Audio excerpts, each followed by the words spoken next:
Palo Fiscal, un podcast en el que platicaremos sobre los precedentes jurisdiccionales y no jurisdiccionales más relevantes. Bienvenidos. Hola, ¿qué tal? Bienvenidos a su podcast, a lo fiscal. El día de hoy vamos a analizar un precedente, una tesis aislada en materia de ley antilavado, ley federal para la prevención e identificación de recursos de procedencia ilícita, de operaciones con recursos de procedencia ilícita, mejor dicho. Es una tesis del día 2 de agosto de 2023, una tesis de rubro prevención e identificación de operaciones con recursos de procedencia ilícita. El reconocimiento expreso de la falta en que incurrió el infractor que realiza actividades vulnerables como requisito para no ser sancionado se satisface con el cumplimiento extemporáneo y espontáneo de la obligación omitida previamente al inicio de las facultades de verificación. Es un tema de PLD, es un tema bastante apasionante desde un punto de vista personal, es un registro digital 202-92-13, es de Tribunales Colegiados de Circuito, publicada el viernes 2 de agosto de 2024, materia administrativa, tipo aislada. Vamos a estar platicando el día de hoy sobre los hechos, el criterio jurídico y la justificación de este tribunal para la emisión de esta tesis aislada, además complementándolo pues con los dispositivos jurídicos que tienen una implicación directa en este caso que se trató. Vamos a platicar los hechos. Primeramente, una persona moral demandó la nulidad de la resolución mediante la cual el SAT le impuso una multa por incumplimiento de la obligación prevista en el artículo 18, fracción sexta, en relación con el 23 de la mencionada ley antilavado. Respecto de avisos y o acuses por la declaración informativa de notarios públicos y demás fedatarios, toda vez que no fueron presentados en tiempo y forma. El Tribunal Federal de Justicia Administrativa declaró su validez, por lo que en amparo directo, aquella, es decir, la persona moral, argumentó que si bien algunos de esos avisos se presentaron antes del inicio de las facultades de comprobación, lo cierto es que la aceptación tácita de su presentación extemporánea se llevó a cabo dentro del procedimiento sancionador, por lo que le era aplicable el beneficio previsto en el artículo 55 de la propia ley. Está bien interesante este precedente, muy, muy interesante.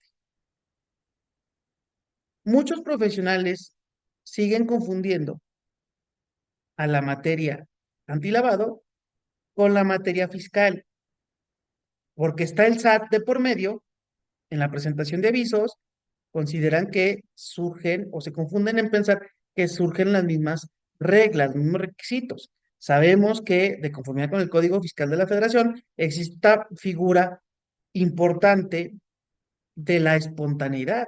Siempre y cuando no te requiera, presentas tus declaraciones y se considera que lo hiciste sin el tema que te puedan multar.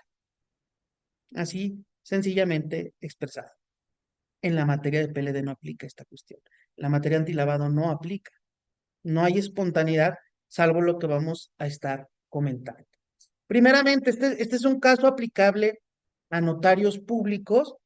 Eh, Hay que recordar, y si no, los invito, si son nuevos en el tema, los invito a que vayan al podcast de charlas fiscales y de negocios, donde tenemos el desarrollo de varios episodios asociados a este tema de la ley antilavado para poder entender y poder comprender más de lo que se está tratando. Y si no, Tomás, aquí voy a tratar de ir mencionando algunas cuestiones muy básicas, que es precisamente la existencia de actividades vulnerables que no tienen que ver con el sector financiero propiamente dicho. Vayan al artículo 17 de la ley antilavado, donde le va a decir cuáles son las actividades vulnerables.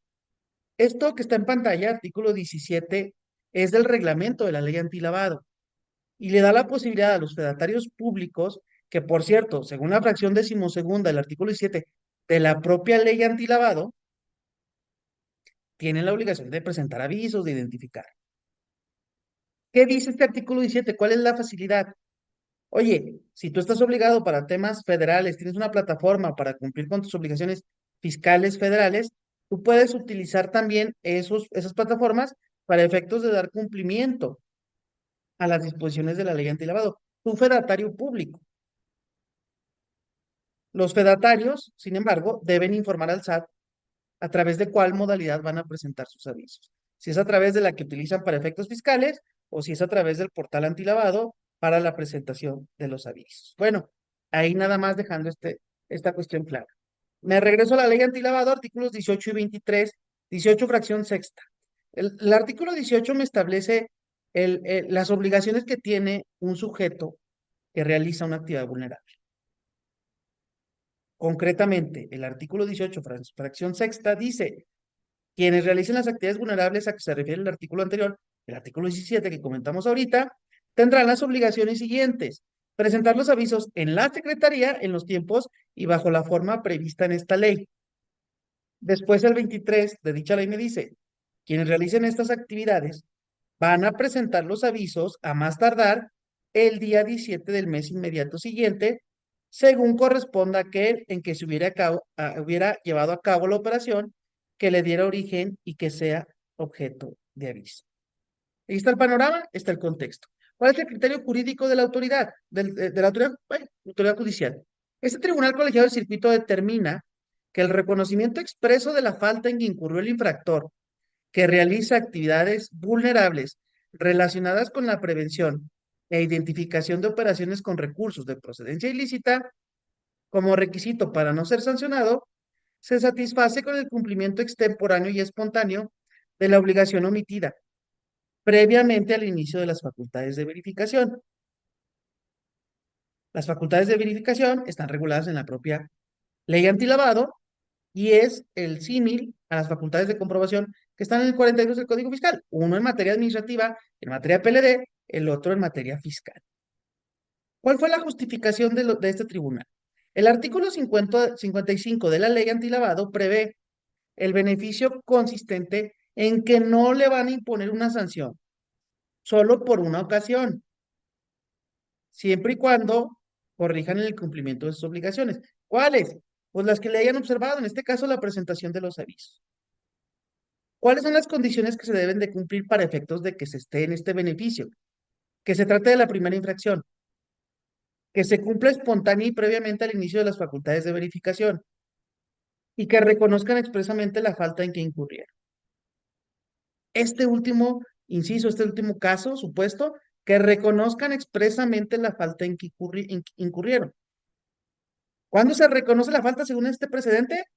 En el momento en que presentaste la declaración previo, perdón, el aviso, ya confundí la parte fiscal, estoy diciendo que previo a que te revise la autoridad. Artículo 55 de la ley antilavado señala: la Secretaría se abstendrá de sancionar al infractor por una sola vez, en caso de que se trate de la primera infracción en que incurra, siempre y cuando cumpla de manera espontánea y previa al inicio de las facultades de verificación de la Secretaría, con la obligación respectiva, y esta parte es la medular: reconozca expresamente la falta en que incurrió. El aspecto relevante, continúa diciendo este tribunal en su justificación, para que se actualicen dichas hipótesis, es el hecho de que la autoridad no hubiere puesto en ejecución alguna acción tendiente a la comprobación del cumplimiento de las disposiciones aplicables. Por lo que cualquier reconocimiento realizado después de que ya me empezaron a revisar, pues ya no es espontáneo, ya es a requerimiento, ya estamos en una facultad de verificación. Ahora, no quiere decir que lo referido en el artículo 55 puede interpretarse en el sentido de que previamente al ejercicio de las facultades de verificación debe existir algún documento. Es decir, yo no tengo que generar un documento especial previo a que me inicien facultades de verificación para reconocer que incumplí. ¿Cuál es ese reconocimiento? El reconocimiento se da cuando cumplí extemporánea pero espontáneamente. Precisamente es aquí la clave del que dijo la autoridad, seguramente en un trámite, en un litigio de una multa, seguramente dijo que pues no hubo un reconocimiento antes de las facultades de verificación. Dice el tribunal, no te excedas. Si ya te presentó de manera espontánea los avisos, entonces ahí está el reconocimiento tácito a que tú estás haciendo mención. Espero sea de su utilidad el contenido de este episodio del podcast Palo Fiscal. Los invito a que nos sigan en redes sociales, YouTube, Spotify, Amazon Music, TikTok, Facebook, Instagram y en todos los lugares donde nos vean, charlas fiscales y negocios y Palo Fiscal, siempre con el objetivo de difundir este tipo de temas que me parece desde un punto de vista muy personal son muy interesantes. Agradezco mucho, un montón todo el apoyo, el que me ayuden a compartir, el que me ayuden a difundir esta información. Gracias, que sea un excelente día, tarde, noche, a la hora en que lo hayan escuchado. Saludos. Gracias por escucharnos. Te invitamos a seguirnos en nuestras redes sociales. Hasta el próximo Palo Fiscal.